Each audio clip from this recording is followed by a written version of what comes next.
मीरपुर नाम के शहर में तेजस अपनी पत्नी नीरू के साथ रहता था। पति पत्नी दोनों ही नौकरी करते थे। एक दिन तेजस गांव अपनी माँ के पास फोन करता है। हेलो, प्रणाम माँ। जीते रहो माँ, तुम दादी बनने वाली हो।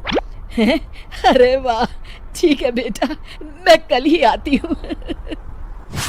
जब माँ जी शहर पहुंची तो बेटे बहू ने बहुत अच्छे से स्वागत किया। लीजिए माँ जी चाय।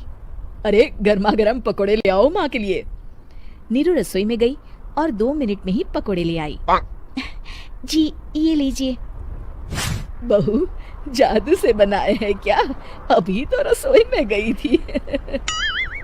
यम्मी।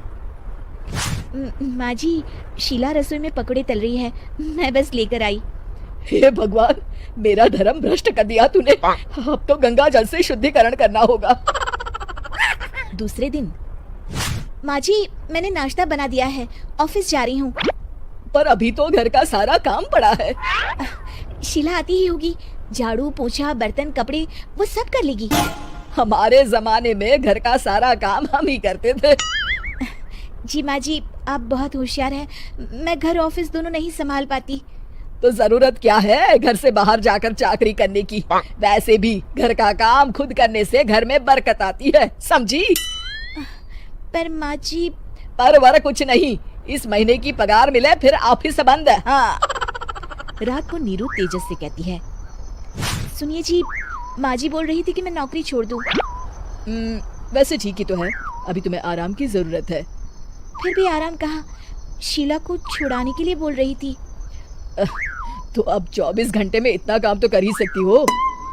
पर जॉब पसंद है मुझे, घर पर मन नहीं लगेगा। अगले दिन जब दोनों ऑफिस के लिए निकल रहे थे, मेरी तो कोई कीमत ही नहीं है इस घर में।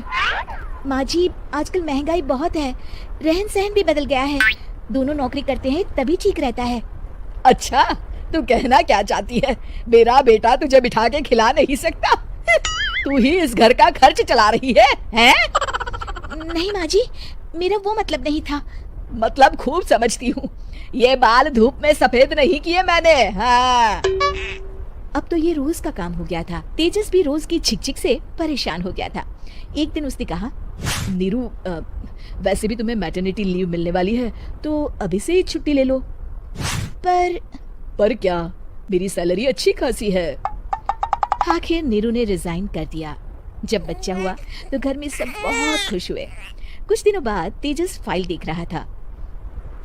क्या हुआ तेजस, कुछ परेशान लग रहे हो?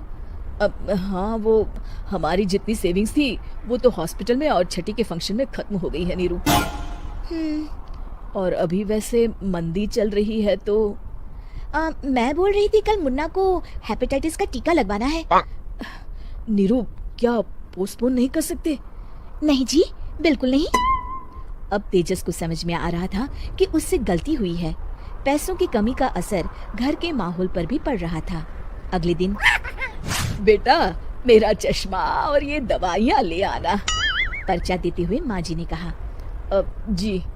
तेजस, मुन्ना के लिए दूध का डिब्बा और डायपर भी ले आना, और ये किराने के सामान की लिस्ट है, इसे भी लाना है। तेजस गुस्से में लिस्ट मरोड़कर फेंकता है और चिल्लाता है, पैसे क्या पेड़ पर उगते हैं? ये ले आना, वो ले आना। अरे पर ये जरूरत का सामान ही है। वो गुस्से में बिना कुछ कहे ऑफिस चला गया।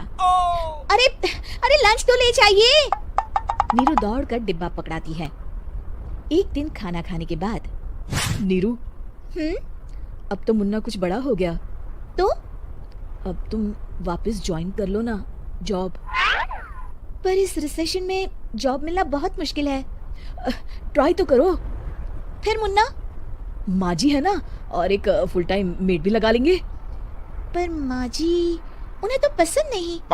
तभी माँ जी वहाँ आ जाती है और प्यार से नीरू के सर पर हाथ फेरते हुए बोलती है, अब मेरी समझ में आ गया बहू, पहले के और अब के समय में अंतर है।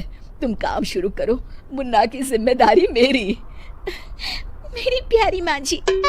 ये कहकर नीरू उनके गले लग गई। शिक्षा, परिवर्तन संसार का नियम है, हमें भी समय के साथ चलना चाहिए। उम्मीद है कि आपको हमारी ये कहानी पसंद आई होगी। कृपया हमारे चैनल को सब्सक्राइब करें और सभी अपडेट्स के लिए बेल आइकन जरूर क्लिक करें और हाँ, वीडियो लाइक और शेयर करना मत भूलिएगा। Bye bye.